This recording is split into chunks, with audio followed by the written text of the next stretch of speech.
Welcome to the Hot Mess Hacienda, where it's chaos in the back and healing in the front.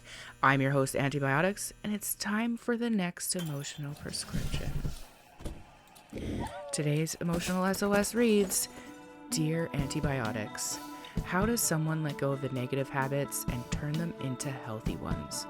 I feel stuck between good and evil, wanting to break free from the darkness that held me close and move into brighter days. Why is it so hard to say goodbye to the demons that kept me company for so long? Even when I know getting healthier, becoming my true self, and living in the light is what's best. Signed, Someone Reaching for the Light. Dear Reaching for the Light, let me start by telling you something no one ever says out loud. It's completely normal to miss the things that hurt you. We think breaking a habit or walking away from our vices, our crutches, our demons should feel clean, empowering, triumphant. But the truth? It often feels like heartbreak because those demons weren't just destructive. They were familiar.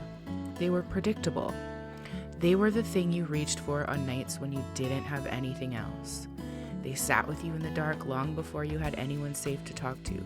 So of course it hurts to let them go. You're not just releasing a habit, you're releasing a version of yourself who believed survival was the best she could hope for. But here's the light you're reaching toward, even if it's still dim. Letting go doesn't mean pretending the darkness never comforted you. Letting go means choosing a future where comfort doesn't cost your life, your health, or your soul. You asked why it's so hard. Because part of you is grieving. Because part of you is scared you know who you are. Sorry. No. Rewind. Because part of you is scared you won't know who you are without the chaos.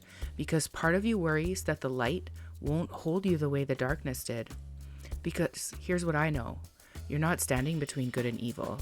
You are standing between who you had to be and who you're finally allowed to become. Healing is not a sudden transformation. It's a quiet collection of tiny choices. One sober day, one honest moment, one soft, stubborn decision to try again.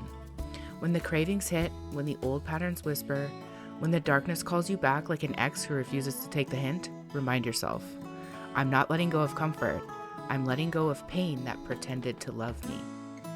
That light will feel strange at first, awkward, too bright, too honest. That's okay. You're allowed to take this slowly. You're allowed to build a new comfort from scratch. You're allowed to become someone you don't have to run from. And if the darkness tries to pull you back, I'm right here, holding a lantern until your hands are steady enough to carry your own. You're not doing this alone. Not now, not ever. Guys, that concludes today's emotional prescription.